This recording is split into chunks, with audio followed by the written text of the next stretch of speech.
dibolehkan sampai setahun. Era sampai untuk anak turun. Saking wedine ramangan malah dok napa?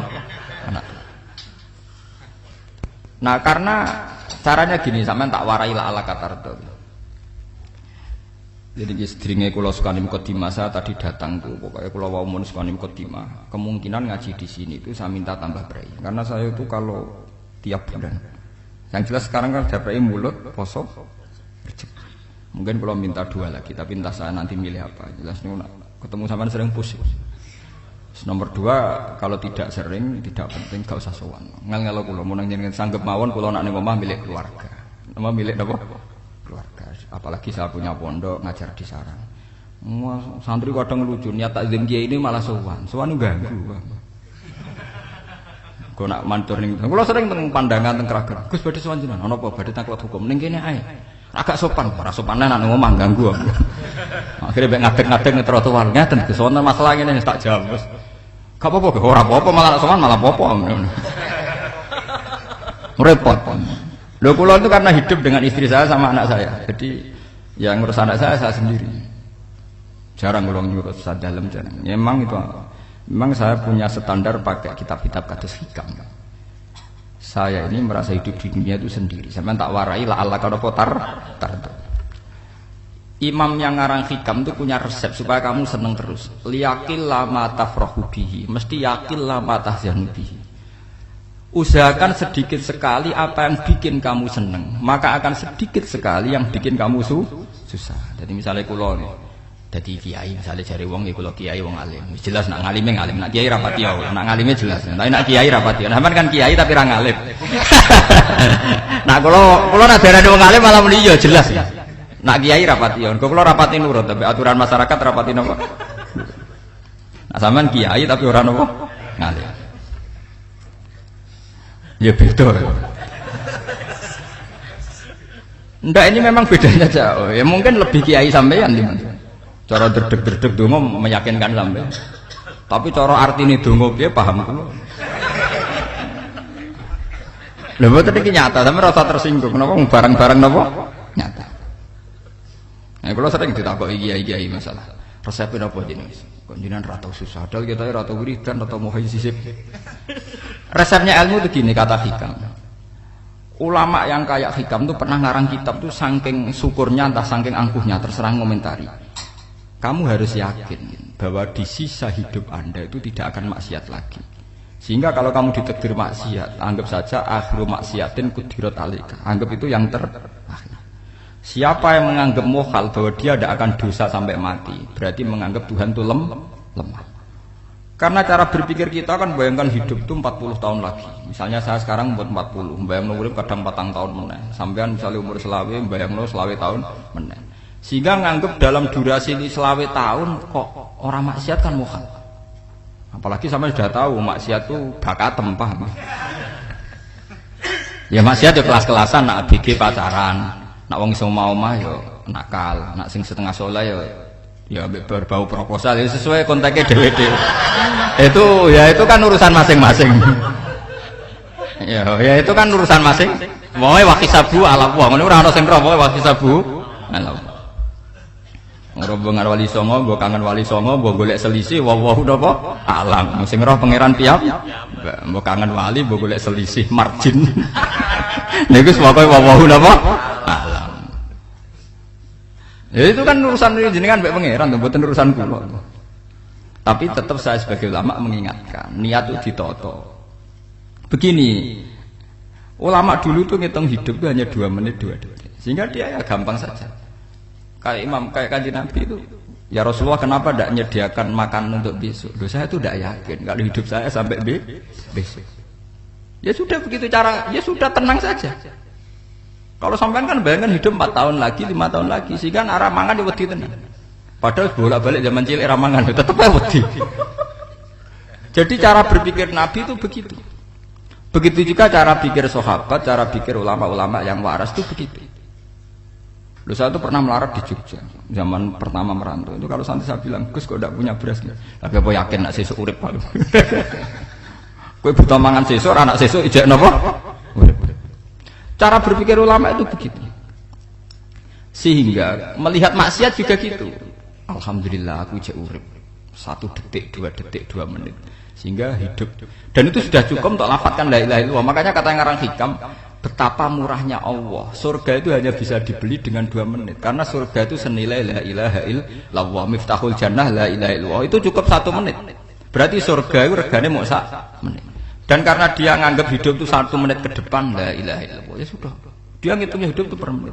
Kalau sampean kan enggak, per 10 tahun, per 20 tahun, sehingga kriminal betul, cara pandang sampean itu kriminal betul. Sehingga bayang kudu di duwe, kudu di bojo, nak kiai kudu di pengaruh. Nah kalau saya enggak, saya meskipun tidak sehebat itu, tapi mewarisi keilmuan mereka. Jadi misalnya saya jadi ulama, itu bayang nong, di santri mau sitok Islam, pokoknya ke Ahmadiyah ya gitu saja. Ya pokoknya ya sudah gitu. Orang bayang nong santri yang kelambinan takwa khusyuk, salam tempel, demen gelo, demen apa? Lo tanyakan santri-santri saya itu mungkin belum pernah nyuri istri saya bikin kopi, bisa dihitung. Karena saya itu sederhana saja. Misalnya saya pergi dari Jogja, ini yang nyata salah. Bayangno bojo gue semaca, gawekno kopi, bukakno lawang malah kecewa. Seperti umumnya orang kan gitu. Semerantau ada bayangno bojo gue nyuambut, digawekno kopi, digodhogno banyu hangat untuk man, bareng teko bojone wangep kukur-kukur.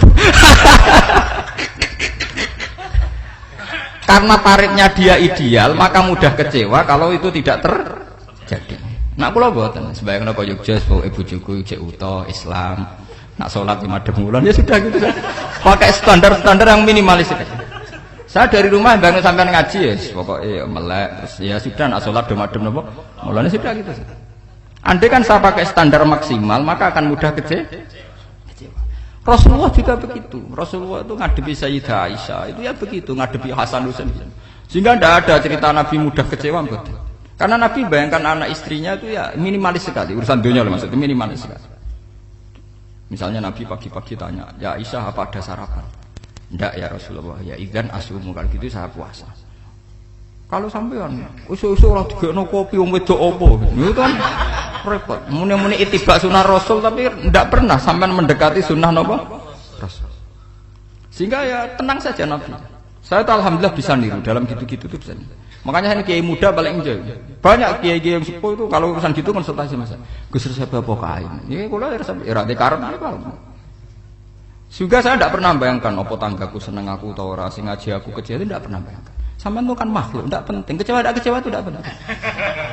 Saya itu orang alim, ngerti ini warido kamat lubi, ora waridokum. Yang tak goleki ridane pengiran, ridane sing ngaji, ridane konsumen. Itu apa? Makhluk tidak penting. Itu harus dilatih. Harus napa? Sehingga orang itu kalau biasa sholat, maksudnya biasa ta'alluq bi Allah, mesti la'alla katardo, mesti gampang puas. Karena dia iktifa ngalap cukup bi Allah Subhanahu wa ta'ala.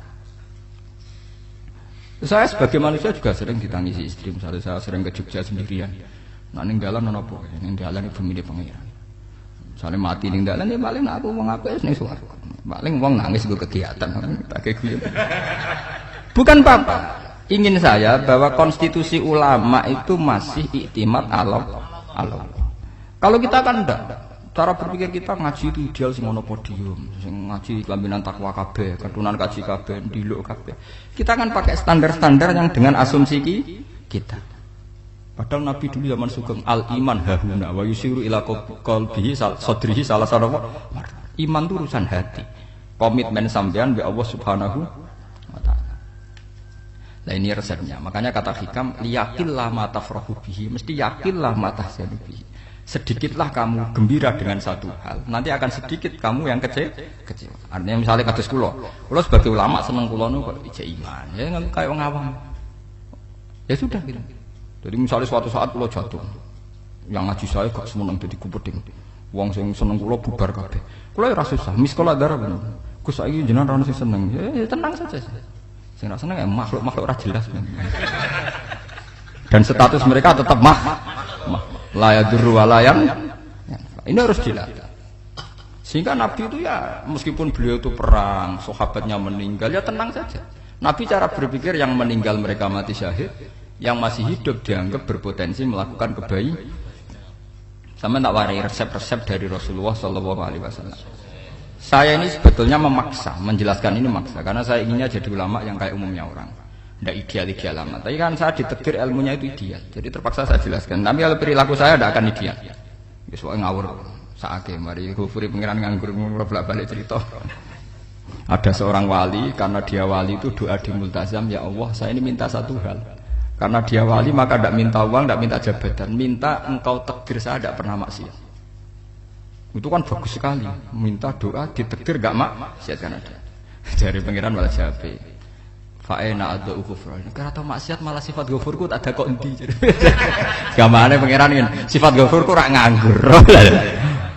Malahnya tidak ada orang selain Nabi kecuali ditakdir tahu maksiat. Ben sifat ghafuri pengiran efektif. Paham apa? Lara sampean kan ghafuri mbok nggo kabeh. Dadi karek Sadidul Iqab. Karena maksiate sampean wis sering. Jadi sifat ghafuri wis berlaku aktif. Saya karek nunggu sifat Sadidul Iqab. Paham ya?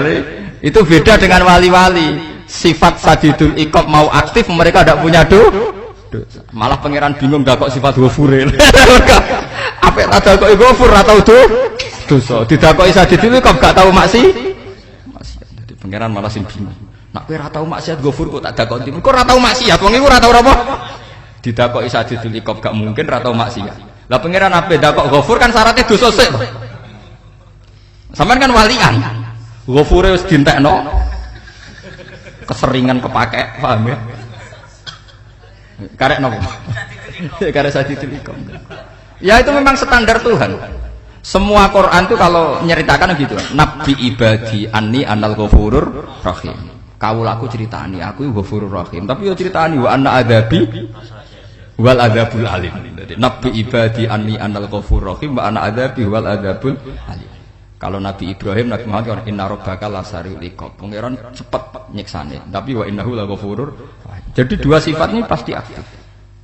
Dan tentu ulama itu senang sifat ghafur itu ya meskipun aktif, tapi mereka tidak pernah ngambil fasilitas sifat napa? Ghafur. Kula baleni malih. Sehingga kayak Sayyidina Umar radhiyallahu anhu ketika beliau pertama jadi khalifah, ini cerita di kitab Hayati Sahabat. Pertama dia jadi khalifah, orang mengira dia akan ngomong hal-hal yang besar, visi besar tentang negara, visi besar tentang izzatil Islam wal muslim. Tapi ketika Umar pertama pidato begini, ayuhal muslimun ayuhan nas, ana, dari kata Sayyidina Umar, ana hulamun min bani Makhzum, akulu min kholati.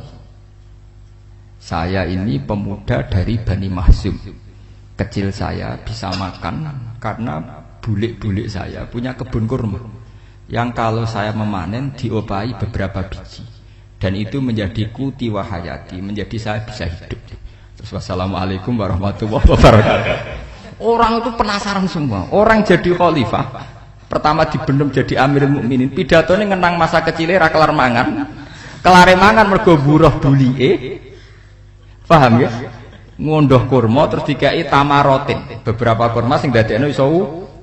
Dan itu saya pakai sampai ketemu Allah Subhanahu wa taala saya pakai. Misalnya sekarang saya mulya, misalnya kalau dibilang mulya ya ana sing nyucup, ana sing husnudzon, ana sing hormat, ya macam-macam sawangane. Itu bodoh sekali kalau saya menikmati itu, bodoh sekali. Paling banter nikmati dicucup, dihormati itu apa? Tapi kalau nikmatnya bisa makan saat itu tuh nyawa.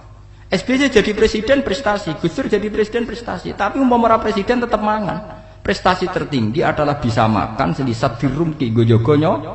Makanya Umar mengingatkan, sebetulnya nikmat tertinggi saya itu tidak saat saya jadi khalifah, saat itu kok aku iso mangan, cara gak aku mati. Paham ya?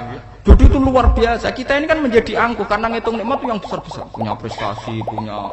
Kalau saya enggak, ngitung nikmat itu kelar mangan gak mati, kan gampang. Sehingga saya tidak mudah kecewa karena tarifnya minimalis, gak gampang apa? Jadi misalnya kalau kapan